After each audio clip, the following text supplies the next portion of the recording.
Well, hello there, and welcome to Food Lab Talk. I'm your host, Michiel Bakker. I am truly excited to introduce you to my guest today, Devon Klatell. Devon is the Vice President of Food Initiative at the Rockefeller Foundation, which he joined in 2013. The Rockefeller Foundation is a private philanthropic organization with a vision to build resilience and equity for all, to create a future where everyone has access to the resources they need to thrive. Devon oversees the Foundation's Good Food Strategy here in the United States, which works to advance a more nourishing, regenerative, and equitable domestic food system.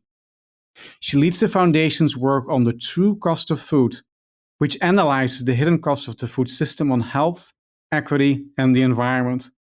And prior to all of this, Devon led the Foundation's strategic planning team and its Yield-Wise initiative, which invested in preventing food waste here in the US. Devon, welcome to the podcast. That's quite some work. Thank you so much, Michiel. It's great to be here and be able to chat.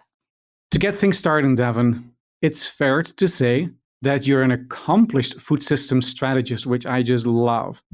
And you have a ton of experience in designing programs and executing initiatives. I also noticed that you have an MA in food systems from NYU.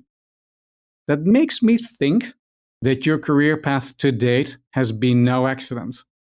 So what is it about food systems in particular that has kept your attention for so long?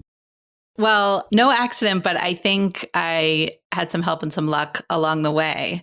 So I'll just say, even as a kid, Michiel, I was really interested in food.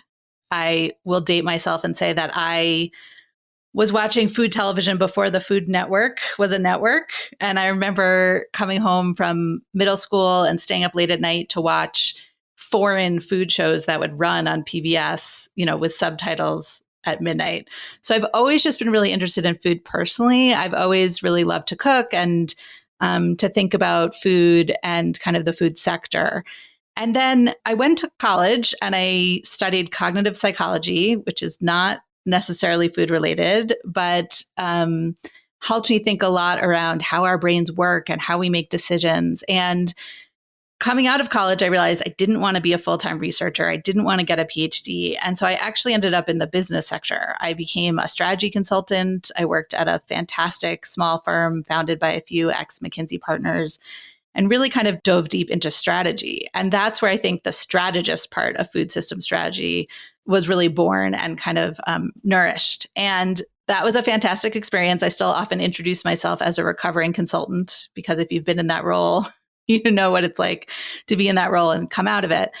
But after spending several years working across sectors, pharma, telecom, healthcare, but also food and beverage, I really just came out of that experience with the desire to dive deep into one system, into one sector. And the system and the sector that had always interested me personally the most was food. And I had, a couple glimpses into food and beverage from a business perspective, but there was so much I didn't understand about that system globally. And I happened upon this fantastic graduate program out of NYU that was called Food Systems, which I was almost in disbelief when I discovered it, and gave me the opportunity to study a little bit the business of food, but also economics and behavioral economics and global pricing and the history of food and culture and food writing, and just really look at the system from all these different perspectives. And it was really the deep dive into one thing that I was craving after being a consultant and kind of, learning so much about so many different things so quickly. And then the luck part is just as I was graduating from that program, a former colleague of mine from my consulting days had joined the Rockefeller Foundation. And he asked me to come help them think through strategy, which was, my background, on a 3-month contract. Could I come for 3 months and help them with a new strategy process? And that was a decade ago. And I got hooked on philanthropy and I got hooked on solving some of the world's biggest problems. And I was able to bring my food system background and interest into that role and have been able to work on a number of really exciting initiatives at the foundation ever since. How interesting. And I cannot resist asking the question. So what food shows are you watching at midnight these days? Well, these days with kids, I'm not up watching much at midnight. Back then, it was the Iron Chef. I don't know if anyone remembers the Iron Chef, Before it came to the US, it actually was a show out of Japan. And they used to air it, the Japanese version with subtitles, very late at night. So it was that and Julia Child. I will say my son, who's in elementary school, really loves to watch some of the kids' cooking shows that they have now and the sort of cake decorating competitions. So those are the food shows that are mostly on in my house these days. I appreciate the recommendations. All right, Devon, before we focus on shifting diets specifically, I would like to ask you, in your capacity as a food systems expert, about the bigger picture of global food systems.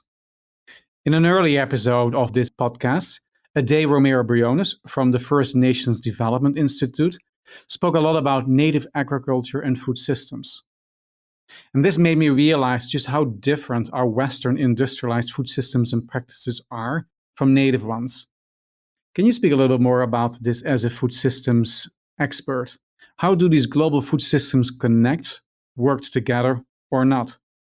Yeah, it's a fantastic question. And I've been following Ade for a long time, and she's so insightful and wise when it comes to how all of these different things intersect. I think the first point I would say on that question, Michael, is we've come to a point, which I think is fantastic, where we talk about food systems, plural. And I think there was a time when we probably spent too many years talking about a single global food system. How do we optimize a single global food system? And I don't think that's the reality of how food systems work or where we are today. I think today we recognize that we need some food systems that work globally, some food systems that work nationally, regionally, locally.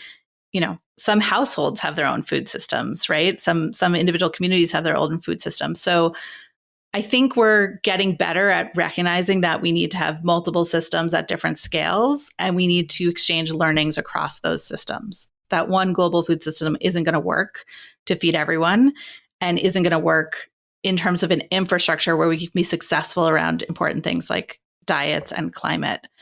Probably the biggest learning moment, I think, for the field on that in the last few years was COVID, and just how much the global system was disrupted. And we saw some places where it was resilient, but many places where it broke down, and where the other systems, local, regional, et cetera, were more resilient and came into play. So that's the first point I think I would share, is just thinking about systems, plural, on those different levels.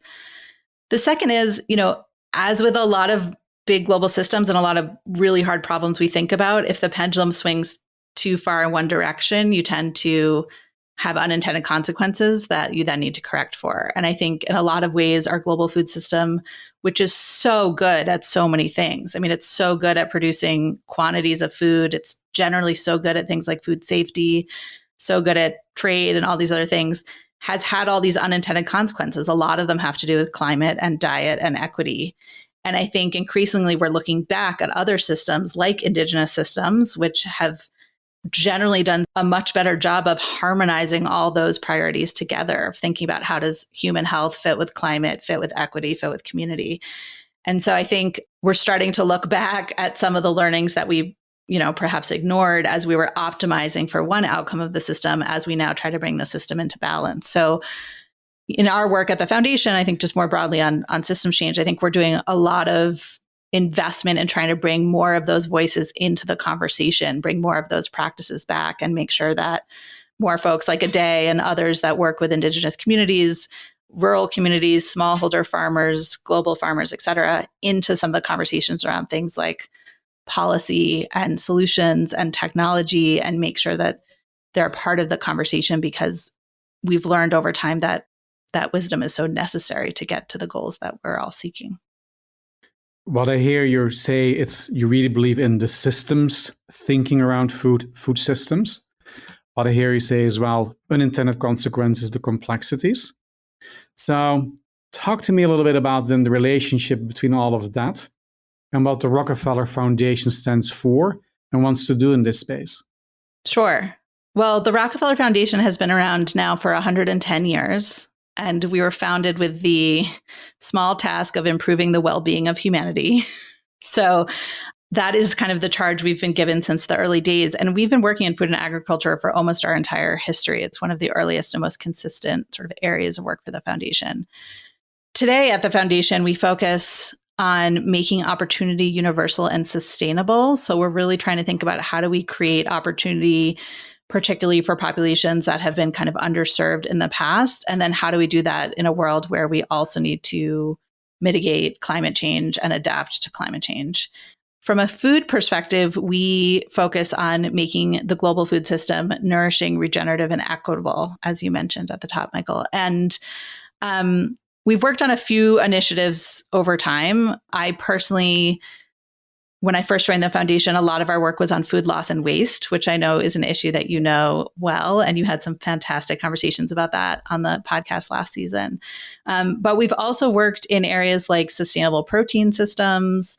You mentioned our true cost of food work, which kind of fits in with some of our policy advocacy work. We have initiatives around good food purchasing, which looks at how do we direct dollars, particularly public dollars that are spent by large institutions towards supporting a good food system. We work on school nutrition, both here in the United States and around the world. And then recently, we've been very focused here in the United States on some work in the food as medicine space, which is looking at sort of how food and health systems come together in ways that can help shift people towards healthier diets. I think one of the implicit assumptions I have is that we need to shift diet. But when you ask the question, but actually, why is that? And why do you believe that so strongly? I think you can ultimately find answers in a wide variety of directions. One could be to think about the unintended consequences of the decisions that we have made as a society.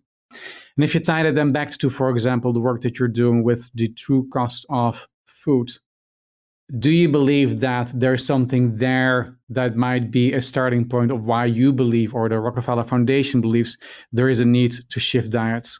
Yes. So the work we did on true cost of food, which we put out a large sort of analysis and report on the true cost of food in the United States a couple of years ago. And since then, other countries have started to replicate that work and look at it at a national level. Part of what we were trying to do with that work is really make visible the impacts that the food system has on some of the issues that we think are most important to Americans, to policymakers, to the private sector, to households.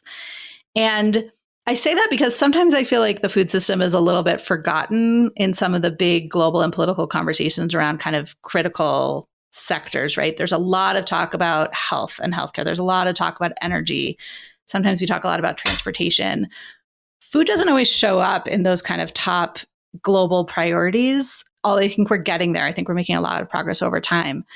But when you look at the true cost of food report and some of the results that came out of that work, the analysis that we did showed that in the United States, we spend about $1 trillion roughly on food every year. Consumer spending on food is about $1 trillion.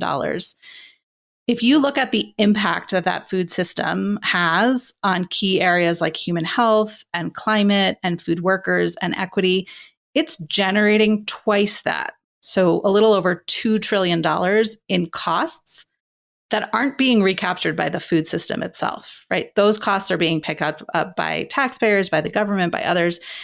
And I think, part of that is an economic message, which can resonate with some decision makers that we're trying to influence, specifically the economics. But part of it is just to show the pure kind of scale and impact on the food system, on the rest of us. And again, these issues we care about, like climate and the health of our families and friends, and equity and how we're treating food workers with dignity and respect. So when I think about how that fits in with shifting diets, I think it's easy to sort of separate sometimes the food system from this diet-related disease crisis and health crisis that we have. But they're not separate. They're quite intertwined, right? The food system that we're living in today is a major driver for the rise in diet-related diseases. And the fact that the health impacts of our food system cost us $1 trillion a year is something that should get everyone's attention. And so I think in that way, it's another tool to bring more people into that conversation around how do we create a food system that helps people shift diets and increases equitable access to healthy food for more households. If I can double click on that, Devon, for a moment. We live in a very polarized world. And with all these polarities of, is it my responsibility, your responsibility, who got us here, who can get us out of here? Any thoughts that you might have based on the amazing work that you and the foundation have done in ultimately, how might you create enough common ground that you can ultimately build upon the joint interests and aspirations to make progress versus just remaining stuck in the mud about, well, it's them who caused the problem to start with and they need to fix it. Or why do you get involved in what I eat? It's so, and then you can fill in the blanks. Yeah, it's such a great question. I think it's something that we struggle with every day because everybody eats. So the food system touches everybody. And yet, food, and particularly what people eat, is such a personal issue. It's a cultural issue, it's a community issue, it's an individual issue. And so I think getting folks to work together on the kind of systems change we need is so important. I would say a couple of things. One is the scale of the problem has gotten so big that it affects everyone in this country. And I don't know if that's sometimes fully appreciated and understood, but diet-related disease is the number one cause of death and disability around the world, including in the United States. Healthcare spending is the largest part of our national budget, and the vast majority of those healthcare dollars now go to chronic diseases, most of which are diet-related. Somewhere between 1 in 2 and 1 in 3 Americans are now predicted to have diabetes. I mean, just the scale of it has gotten so massive that I think more and more people are coming to the conversation around how do we fix this and how do we equip households to eat better and eat healthier. So that's one piece. And I think you have to bring different folks into that conversation from different perspectives and kind of, as we talked about the true cost report, like appeal to what matters most to them. The other thing I would just say, Michael, is these conversations have largely been separate in the past. So healthcare has not really engaged in a conversation around eating healthy and diet in any meaningful way in the past. Doctors, for the most part, do not get a lot of training on nutrition and diet. The statistic I've heard is 4 hours out of medical school might be dedicated to learning about nutrition and diet. They don't have currently a lot of resources to offer patients that they might be advising for medical reasons to eat healthier. If you're a doctor in this country and you're telling a patient, say a diabetic, I need you to shift your diet for health reasons, and that patient says, I don't know how to do that. I can't do that. I can't afford the food I need to do that. As a doctor right now, you don't have a lot of tools to offer that patient, maybe referring them to a local food bank or maybe giving them a number to call. I think that's really hard for patients and providers all around the country. And so part of what we're trying to do is bring those stakeholders together to help the health system understand, what does it look like to try to shift diets? What kind of tools can we try to offer you that you can then pass on to your patients to eat healthier? And that's where there's really exciting programs out there from innovators in the field, really community-led innovators, things like medically tailored meals and produce prescriptions and what we're now calling medical groceries, that can give those patients tools, like really practical tools, a card you can take to your local grocery store and use to buy fruits and vegetables that can increase access to healthier food. And I think having some of those conversations that require like really big system shifts, to your point, Michael, but also are rooted in practical tools and programs and offerings, are where we get the most traction, where we're able to get a diverse set of stakeholders around the table and say, you know what, yeah, like this makes sense. This is going to be good for everybody. And let's figure out how to make this work. Just building upon that, I find it so easy to say when we should shift diets. And then people ask you, so where do we start and where do we want to go to? So question for you. So when we say we need to shift diets, do you have a clear definition either within the foundation, within your own mind that says, I can articulate it should be from A to B, but what is A and what is B? It's such a good question. And I'll give you my personal perspective. And a family member was just asking me this recently. And so I was trying to make it as simple as possible. From my perspective, it's mostly plants, mostly whole foods. That's really it. I think sometimes we overcomplicate the messaging, and candidly, the science has not been clear enough. And the narrative, the public narrative around nutrition science, has absolutely not been clear enough on what people should eat. But from my perspective, mostly plants and mostly whole foods is a great place to start. And I think there's an interesting point embedded in your question too, Michael, which is like, where do we start and where are we going? the starting point looks so different for different families. And I think that's really, really important to remember, because sometimes I sit in rooms where people are talking about, how do we get people to move from eating, somewhat processed whole grains to totally unprocessed whole grains? How do we get people to eat more of a particular vitamin? How do we get, like these sort of personalized nutrition is a really active space right now. So how do we get Michael to get his microbiome, profiled, and then to eat the foods that are best matched to his personal microbiome that'll optimize his health? And that's a fascinating frontier of science, and that's an important conversation to have. But we also need to recognize that there's households that are starting from, how do we get a vegetable into that kitchen, right? How do we get a whole grain into the store that family can access that week? And I think we get a little lost thinking that we all can go from the same A to B when it talks about shifting diets. And sometimes we forget the really simple, not easy, but really simple practical changes that some households will make. I'll also just share one other thing, which you didn't ask about explicitly, but maybe is behind your question. I think shifting diets and systems change in general is a yes and exercise. So there's almost never a single solution that's going to work to change a system, or I think for the most part to change diets. It's always a yes and. And I think the biggest mistake we made probably in the last 30, 40 years there is focusing for too long only on education, nutrition education. And I think nutrition education is a really important tool in shifting diets, and it's not enough. And so anytime someone talks to me about, but consumers don't know what to eat, and if we offer them healthy food, would they even know how to cook it? Can't we just educate them? I say, yes, and. So let's educate them, but let's also make sure that they can afford to buy the foods that you're recommending that they eat. Let's also make sure that those foods are available to them in a place that they can get to in their busy day, that they have the transportation to access. Let's make sure that they're culturally appropriate. Let's make sure that our policy framework supports growing and producing those foods just as much as it supports growing and producing other foods.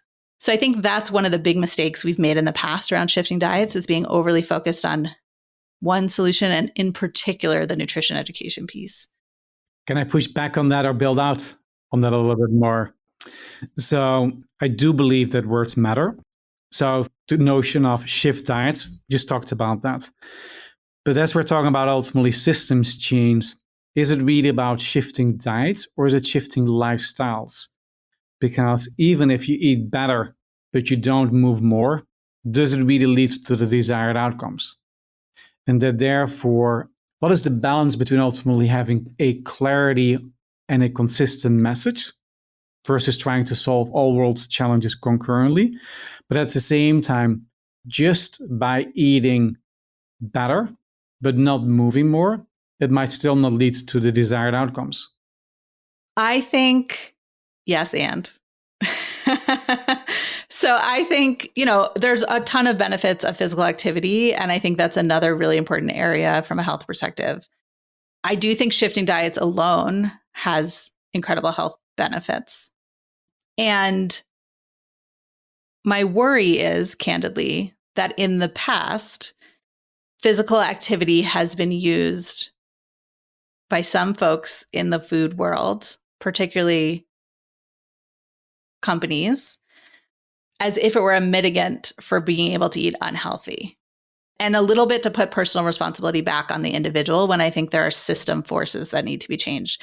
So by that, I mean, companies that might be selling less healthy products that say, you can enjoy these products, buy these products, we're marketing these products, and it's all fine as long as you're physically active. And I think part of what we need to do is untangle that narrative that was in some ways part of a marketing campaign with a broader conversation around just kind of like whole person health that I think, to your point, Michael, includes eating healthy and being physically active.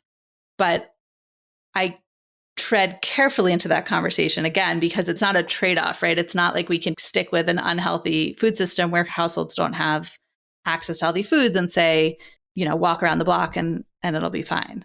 So I think there's some history there that needs to be untangled.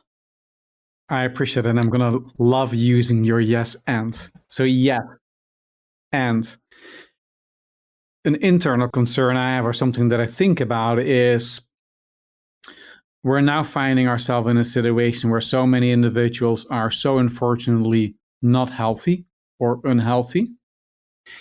And it feels to me that we're now on this path of medicalizing, if that's a term that exists, food, to make it a medicine to deal with the symptoms.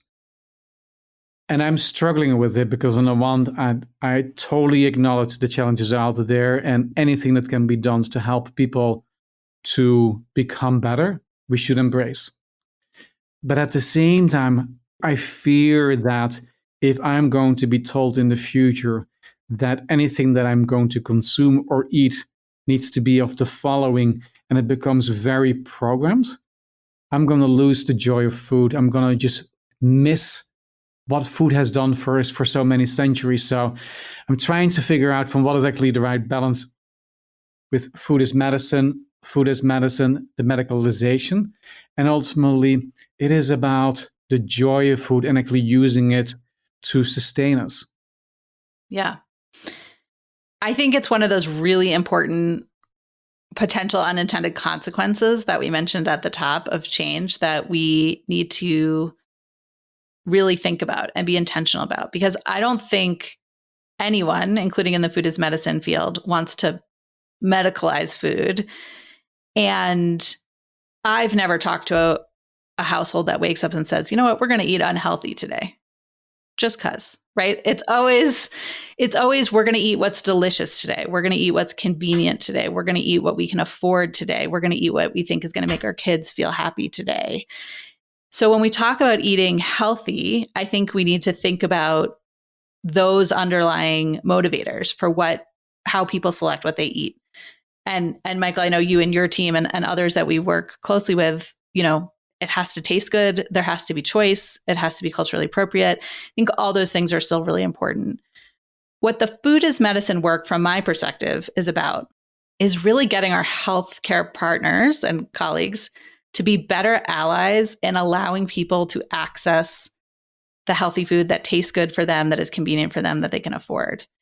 And it's not about creating a product. And there are people out there that are creating products. There is a huge business in supplements. There is a huge business in personalized nutrition. There are shakes where you can eat a shake every day and get complete nutrition, right?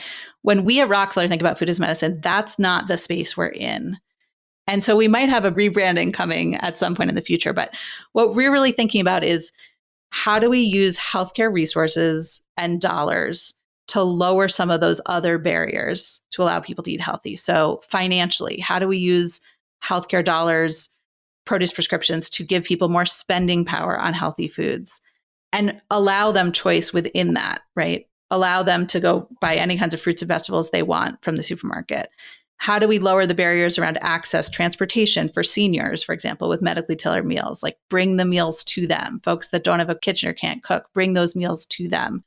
So it's really about using the healthcare resources, using the healthcare system, which is massive in this country, to help us lower those barriers, because unhealthy food is the number one threat to health. Like, it just, full stop. It's the number one threat to health in this country. And so to not leverage that massive system that we have to help lower those barriers for patients is a luxury we can't afford anymore. So that's what I would say. For us, food as medicine is not about, again, a kind of particular product, a particular prescription in the sense of dictating what folks eat. It's enabling them to have access to foods that will support their health. Having said all that, I think it's a really good question we need to continue to grapple with. Some patients respond better to advice from a healthcare professional. we've seen in the research that health is a strong motivator for folks to change what they eat. And in some cases, hearing that message from a healthcare professional will accelerate a patient's shift in diets. For other patients, that may not be the case. And we should also say that there are some households in this country that don't access the healthcare system or can't. So I don't think it's going to be the cure-all, but I do want to make the distinction that from a Rockefeller perspective, food as medicine isn't about dictating what it is people eat. It's actually about trying to give those households more choice to eat healthy, more access to healthy eating. Yeah. That brings me then maybe to my next question. The theory of change behind what your foundation does. Because I think it feels to me that quite often we're now able to articulate the challenges. We are able to articulate directions of solutions, but nothing changes until something starts to change. So if you think about what the foundation stands for, how do you believe change is going to happen in these very complex intertwined systems? It's hard. But, when people ask me what it's like to work in philanthropy, sometimes I say the best part of the job is you work on the world's hardest problems. And the hardest part of the job is you work on the world's hardest problems. Like it's hard. We're audacious in the sense that we try to take on really big problems that we think the private sector or government alone or other actors aren't well positioned to meet. And we bring a few capabilities to those problems, including food systems, that I think position us in a way that we feel like we can really make change. So I like to think about it in sort of three ways, Michael, and often these exist in the same system. So like the food system that we're talking about. One is, I think we do a lot of work to make invisible problems visible. So sometimes there are problems in the world, in these food systems, that just aren't on the radar of decision makers, of the general public, et cetera. I think food loss and waste is actually a great example of that. 10, 15 years ago, no one was talking about food waste as a problem that needed to be solved in the food system.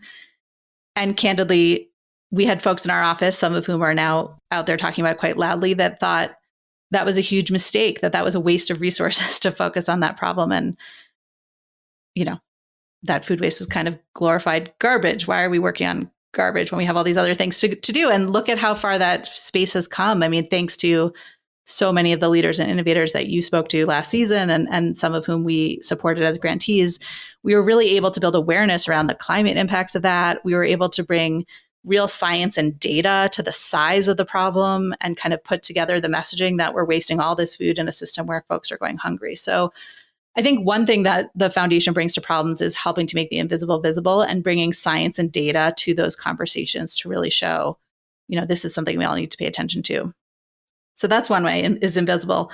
The second is sometimes there's problems that just seem impossible, that just seem like we don't have a solution to this. And I think there often innovation can be how we help to move the field along. So if I think about our renewable energy work, for example, which now has blossomed into this Global Energy Alliance for People and Planet, there was a time where we really didn't know how we could bring productive solar energy to some of these really rural places in the world. And over the last 10 years, just so much technological innovation, as well as kind of business innovation, has happened in that space. Solar mini grids and the cost of batteries coming down and all these things that have enabled us to bring energy to people that just weren't able to access it before. So I think another way that we think about system change from a foundation perspective is making the impossible possible through innovation. And the last thing in my mind, the last type of problem is what I think of as intractable. Like, we know this is a problem. We know there's a solution out there, but these two sides of the issue are never going to come together, or we're never going to get these partners to collaborate. And I think that's where the foundation brings really strong convening power and influence. There aren't that many organizations around the world that can bring globally policymakers, private sector leaders, nonprofits, activists, indigenous leaders, all these communities around a table and say, listen, we know this might not be a table you all sit at very often, but this is what we need to unlock the kind of intractable nature of this problem. And so all that to say, I think in terms of capabilities, we bring science and data, we bring innovation, we bring convening and influence. Of course, we're a foundation, so we bring funding and resources. We try to bring all those tools to these really big, hard global problems. And when all goes well, we're able to catalyze shifts within those big systems. Love your articulation. And what I heard you say loud and clear as well, you work on the hardest problems. So a couple of follow-up questions for you. As we're talking to changemakers on the podcast as well over here, Devon, if you can go back to a younger version of yourself, if you knew then what you know now, any key takeaways for the audience? I think getting to know people from all different perspectives and sectors that touch an issue has been so important. And I think early on, I probably didn't do enough of that, including skeptics, right? Of course, and including folks that disagree. But, particularly in the coming from a business background originally, I think we thought we really got to know a sector. Like we would do the research and we would calculate all the financials and we would talk to all the folks within a company. And looking back on that, there was so much around the systems that those organizations were working in that we didn't really understand, that I think could have benefited even from a business strategy perspective. And now being able to work in philanthropy and work across so many sectors and perspectives, I just think I've learned personally so much from that. And I think it brings so much value to the kind of systems change that we're trying to do, that if I could go back in time, I'd say, even in college and the early years and things, like talk to more people from other parts of the system so that you can really understand it as a whole. That is a great way to end the podcast today, Devon. Thank you so much for joining us on Food Lab Talk. Learned a lot, including what to watch at midnight. And I believe our listeners actually have done that too. Thank you so much. Thank you, Michael. I truly enjoyed my conversation with Devon and learned so much from her. Here are some of the takeaways that really stood out to me. 1, systems change is not a simple from A to B trajectory. It behaves much more like a web. Devon pointed out the missteps of focusing on a linear relationship between one potential solution, like nutrition education, and the desired outcome, shifting diets. In reality, we should be deploying multiple solutions or using multiple levers to sway different parts of the system and achieve our goal. My second takeaway: the world's toughest problems require a variety of people and perspectives. Not only can inviting a variety of people and perspectives to the table help unlock the intractable nature of all these problems, but surrounding yourself with a range of leaders, innovators, and experts can enrich your personal change-making journey. For Devon, it also keeps her energized when the pace of change is slow. Lastly, specific to change the food system, I continue to be struck by our personal connection to food and the tension this creates in changing the system. Is it even possible to change something with deep emotional, spiritual, and cultural meaning? For more information about the Rockefeller Foundation, including the Good Food Strategy and other initiatives, be sure to check out the show notes. Thank you for joining us for this episode. If you liked what you heard, subscribe to the podcast at foodlabtalk.com or wherever you listen to your podcast. As we close, I invite you to pursue your own bold vision and take whatever action you can take toward a better food system. See you next time.